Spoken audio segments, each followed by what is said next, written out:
시작합시다. 포스트 모더니즘입니다. 포스트는 행정학에서는 보통 후기라고 그러는데 사실은 내용상 탈, 심하면 반이라는 뜻입니다. 포스트라는 영어 단어 자체는 후기라는 뜻인데 이제는 내용상은 탈 근대사회, 그죠? 후기 근대사회라고 하면 근대사회를 개성한 것 같지만 근대사회의 특징을 이제 벗어나자. 탈 근대사회를 이제 조금 우리 벗어나서 새로운 것을 모색하자. 반근대사회, 탈근대사회라고 보면 되겠습니다. 포스트 모던 사회는 모더너티가 가지고 있는 우리 근대사회가 이성과 합리를 통해서 전문화의 원리, 전문화라는 것은 모든 한 부분을 우리가 특화해서 한다. 특수주의, 합리, 그죠? 진리는 객관적으로 설명할 수 있다. 객관, 그죠? 절대적인 믿음이 존재한다. 절대주의 이런 것들이 우리 근대 사회의 특징이라면 포스트 모던은 이러한 근대 사회의 특징을 벗어나는 거죠. 그죠? 됐습니다. 첫 번째는 양기법은 상, 다, 구, 해. 다시 상, 다, 구, 해. 시합 잘 나옵니다. 그죠? 아시죠? 상대주의는 상상이라는 것은 기존의 것에서 벗어나는 거죠. 그죠? 기존 상상, 새로운 걸 한번 생각해봐. 그래서 네거티브하게 봤을 때, 네거티브라는 것은 조금 우리 부정적으로 본다는 뜻보다는 소극적으로 봤을 때는 기존의 것을 벗어나는 거죠. 기존의 것을 얽매이지 않는 것. 그죠? 소극적으로 봤을 때는 기존의 것을 얽매이지 않는 거지만 긍정적으로 파지티브하게 봤을 때는 문제의 특수성을 인정하는 거죠. 시험 반대로 나왔습니다. 중요합니다. 다시 상상은 소극적으로 봤을 때는 기존의 것을 벗어나는 거지만 좀 더 적극적으로 해석했을 때는 그 문제를 좀 더 특수하게 바라보는 것을 상상이라고 하고, 상대주의는 절대주의의 반대죠. 그죠? 그래서 다품종 소량 생산 체제, 우리 근대사회는 절대주의, 뭔가 옳고 그름이 정해져 있기 때문에 우리 소품종 대량 생산 체제, 소품종 대량 생산 체제였습니다. 이것을 포디즘이다라고 얘기하죠. 포디즘이라고 얘기합니다. 소품종 대량 생산 체제, 우리가 포디즘이라고 얘기하죠. 포디즘. 그런데 이유는 다품종 소량 생산 체제. 왜냐하면 사람들이 원하는 것이나 사람들이 선호하는 것들이 절대적이거나 객관적으로 존재하는 것이 아니라 사람들 머릿속에서 상당히 다양하고 옳고 그름은 사람들 사이에 머릿속에서 다양하게 상대적으로 구성된다는 거죠. 바로 그것을 우리가 다양성 선호 또는 다원주의라고 합니다. 그래서 그 유명한 The Best One Way, 유일최선책은 존재하지 않는다. 그래서 절대주의를 부정하고요. 진리는 맥락적이다. 그렇습니다. 진리, 과학, 이론 또는 나의 선호, 내가 좋아하는 상품은 어제 이거 좋아했다가 내일 이거 좋아할 수도 있죠. 그죠? 왜냐하면 옳고 그름이라는 것은 상황 의존적이고 맥락적이죠. 그래서 행정은 능률적이어야 된다. 이러한 어떤 절대적인 진리 같은 것들을 부정한다는 거죠. 바로 다원주의, 우선주의가 되겠습니다. 반근원주의 윤리, 그렇죠. 옳고 그름이 사람마다 다를 수 있다는 것이죠. 됐습니다. 구성주의는 인간의 진리와 지식, 좋아하는 것은 마음속에 우선된다. 그걸 표현하는 언어가 중요하고요. 언어의 상대성을 강조하고 있습니다. 해방주의, 인간 해방. 그러니까 근대사회는 효율, 합리라는 관점에서 인간을 억압하고 인간을 수단으로 여겼다는 거죠. 우리 물화 현상이라고 그러거든요. 물화 현상. 그래서 인간이 인간으로 대접받는 것이 아니라 리이피케이션, 그죠?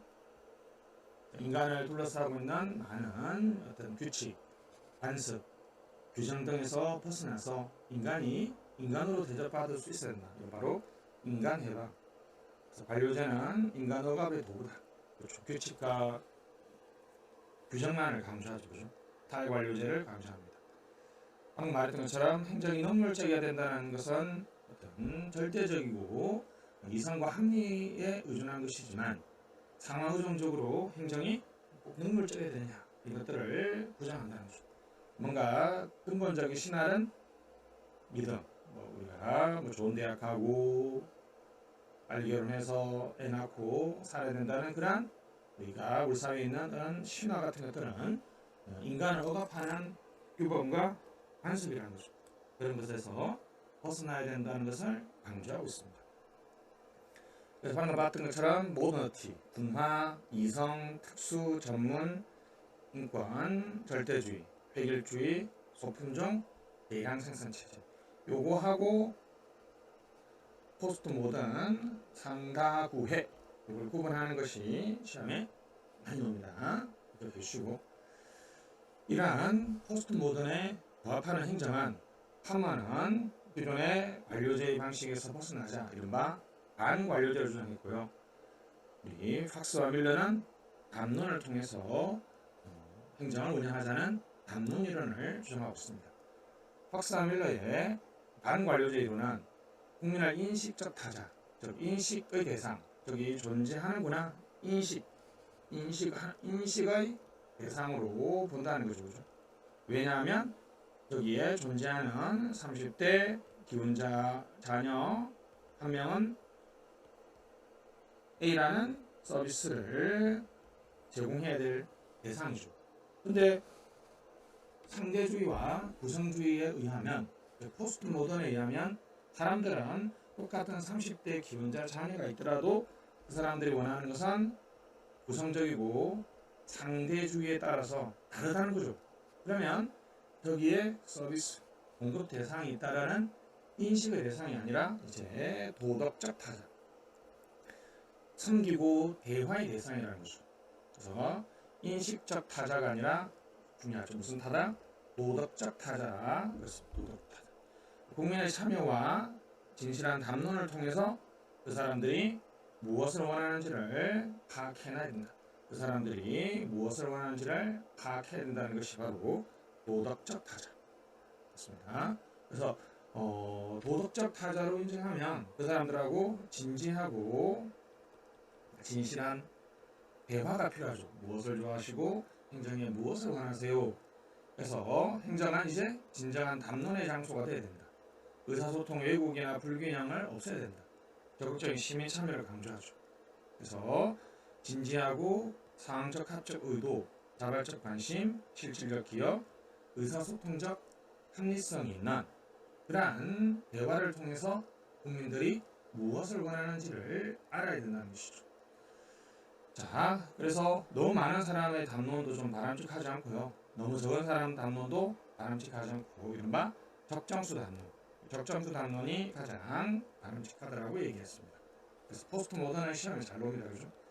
상다, 구, 회 기억하시고 안담.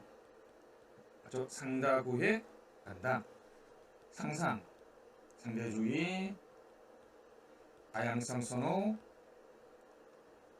다원주의, 구성주의, 인간 해방과 대체. 이 단어들하고 반대 단어들을 잘 기억하면 되겠습니다. 분화, 특수, 객관, 전문, 획일. 상다구의 반관료제. 인식의 대상이 아니라 도덕적인 대화의 대상이고 진지하고 진실한 담론을 통해서 행정을 운영하자. 그래서 상다구의 반담을 주장하고 있습니다. 그렇죠? 자, 이제 이러한 행정 환경의 변화에 따라서 우리 지금 했던 것이 정치에 따라서 이론론, 이론론, 경제에 따라서 시장 실패, 정부 실패, 사회가 바뀌면서 NGO들이 적극적으로 행정의 문제에 간섭하고 사회 전체가 이제 포스트 모던으로 바뀐다는 거죠. 이러한 행정 환경의 변화에 따라서 국가는 절대국가에서 입법국가, 입법국가에서 행정국가로 진행되고 정부 실패가 발생한 이후로 이제 최근에는 신행정국가의 성격을 가지고 있다는 거죠. 그랬을 때 이제 특히 중요한 것은 이 신행정국가와 행정국가를 이렇게 구분하는 특징이 중요하겠죠. 그래서 이제 입법국가, 행정국가가 있는데요. 행정국가는 뭐 여러분들이 잘 아는 것이죠. 이쪽은 우리가 굳이 따지면 여기서 이렇게 진행됐던 이유는 바로 시장 실패죠. 시장 실패였습니다. 아담 스미스의 국부론과 세일의 법칙, 대의민주의 자동성 원리 등이 붕괴되면서 이제 양이 늘어나고 수가 늘어나고 재정이 팽창하는 것은 양적인 특징이고 행정의 민주화 인간화, 정책 결정 기능 강화, 계획의 전과 조정 통합, 광역행정, 조직의 동태와 다양한 분석 기법을 사용한다는 것은 행정 운영상의 특징이 되겠습니다. 수정자본주의, 뉴딜 정책, 자동성 원리가 붕괴된다. 대의민주주의 원리가 붕괴된다라고 얘기했죠. 자, 이러한 행정국가가 우리가 관료권의 비대화 또는 부정적인 파생적 외부 효과라든지 비용과 수입의 절약 등 현상으로서 정부가 실패하고 나서 이제 새로운 행정국가로 바뀌고 있습니다. 바로 그래서 신행정국가라고 얘기하죠. 신행정국가. 신행정국가는 당연히 언제 이후에 등장했다? 정부 실패 이후에 등장했다. 정부 실패 이후에 등장했습니다. 행정국가가 좀 더 적극적인 방식으로 우리가 방향잡기와 노젓기를 동시에 한다면 이제는 간접적 방식, 그죠? 간접적 방식. 행정국가의 성격, 그러니까 탈행정국가가 아닙니다, 그죠? 그러니까 행정국가하고 신행정국가가 있는데, 그죠? 둘 다 여전히 무슨 국가요? 행정국가죠. 그러니까 행정이 적극적으로 업무를 수행하는 것은 인정하지만 행정국가가 직접적인 방식으로 결정도 하고 집행도 다 같이 한다면 새로운 행정국가는 직접적 방식이 아니라 간접적 방식, 다른 적극적인 행정의 역할을 수행한다. 작지만 강한 정부. 그래서 정부 실패에 의해 다시 정부가 작은 정부로 바뀌는 게 아니죠. 작지만 강한 정부. 국가 권위가 지속되고 국지 제공이라는 행정국가보다는 시장 형성자로서의 성격이었습니다. 그래서 적극국가보다는 규제국가, 이른바 규칙국가의 성격, 적극국가보다는 이른바 규칙국가, 규제국가로의 변화를 주도합니다. 그래서 행정국가가 직접 명령, 지시적 방식이었다면 신행정국가는 간접적이고 신시장적 방식으로, 간접적이며 무슨 방식? 신시장적 방식. 직접 명령, 지시, 규제 방식은 행정국가 시대의 방식이고 이제는 신행정국가는 간접적이고 신시장적인 것. 그렇습니다. 규칙재정국가, 그래서 규제국가, 규칙국가, 규칙, 재정, 국가 같은 의미로 사용합니다. 간접적 방식으로 업무를 수행한다. 간접적 방식으로 업무를 수행한다는 것이죠. 그래서 시장화보다는 제도적 분화에, 즉 NPM적 개혁으로 오로지 작은 정부만을 추구하는 것이 아니라 작지만 강한 정부, 국가 권위를 지속하는 그러한 정부를 추구한다는 것이죠. 그래서 행정국가의 성격을 우리가 단방제의 내각정부, 의회 주권, 장관 책임의 중립적 관료제, 직접적 방식, 코퍼러티즘, 이른바 조합주의라는 방식으로 정부가 직접적이고 규제적인 측면에서 모든 업무를 다 하려고 하는 그런 국가라면 큰 정부가 되겠죠, 그죠?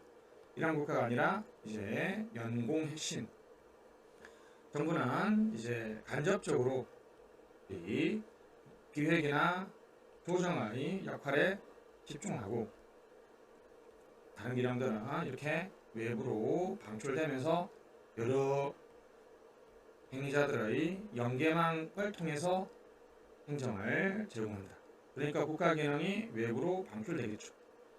그러므로 인해서 오히려 국가 권위의 지속을 위한 핵심 행정부의 조정 통합 기능을 강조한다. 국가 권위가 지속된다는 거죠.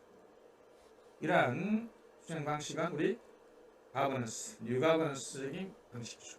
그래서 연결망이 많아지고 국가 기능 외부로 방출되고 핵심 행정부 강조되면서 신국정 관리를 강조하는 직접적 방식이 아니라 간접적 방식, 다원주의, 복지 축소, 작은 정부, 공기업 민영화. 시험에는 이런 것들이 번역 나오거든요. 내각, 정부, 의회 조건, 장관 책임의 중립적 관료제는 우리가 행정국가다. 이거 좀 기억해 주시고, 연공핵신은 신행정국가다. 2번 정도 시험에 나왔는데요. 앞으로 간간히 놓을 것 같습니다. 정부를 바라보는 또 다른 측면이 진보와 보수죠. 자, 진보는 보통 큰 정부를 주장하죠. 보수가 공사를 많이 하는 것이 최고 잘하는 정부다. 보수주의는 작은 정부죠.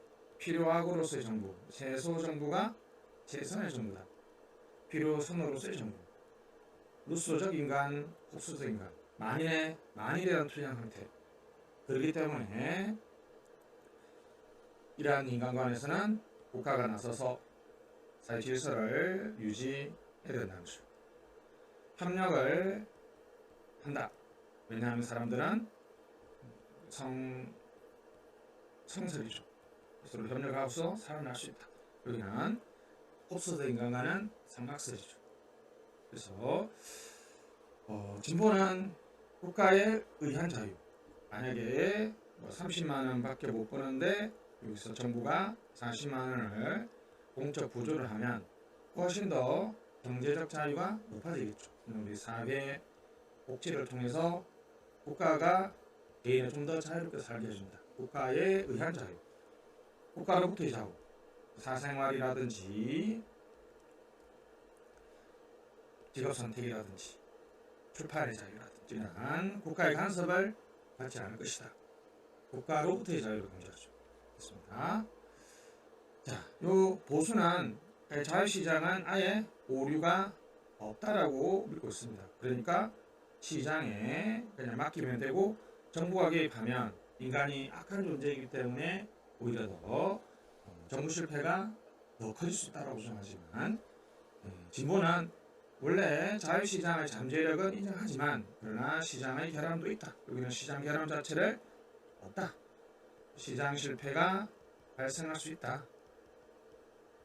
그것은 개인의 잘못이 아니라 시장 자체의 문제이기 때문에 정부가 나서서 국민들의 자유를 좀 더 강조해줘야 된다.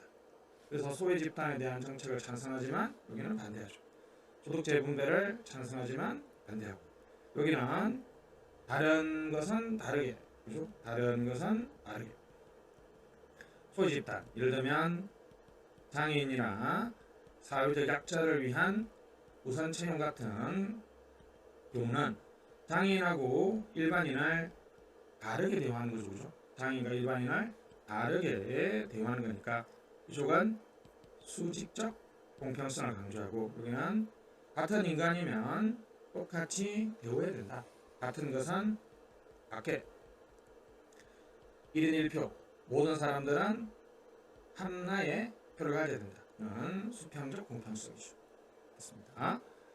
그래서 가끔 시험 노는데요. 방금 했던 것처럼 루소적 인간관이냐 홉스적 인간관이냐 국가에 의한 자유냐 국가로부터의 자유냐 시장의 결함을 인정하느냐 인정하지 않느냐 수직적 공평이냐 수평적 공평이냐 잘하는 것처럼 작은 정부냐 큰 정부가 되겠죠. 여기는 작은 정부 되겠죠. 그러한 차이를 인정해주고 있습니다. 자, 여기까지가 이제 2장 우리 행정, 환경과 국가, 정부의 모형에 대한 공부였고요. 여기 다음에는 행정, 역사는 학문적 전격인데 앞에서 강의했죠, 그죠? 다음 시간에 뵙도록 하겠습니다. 안녕.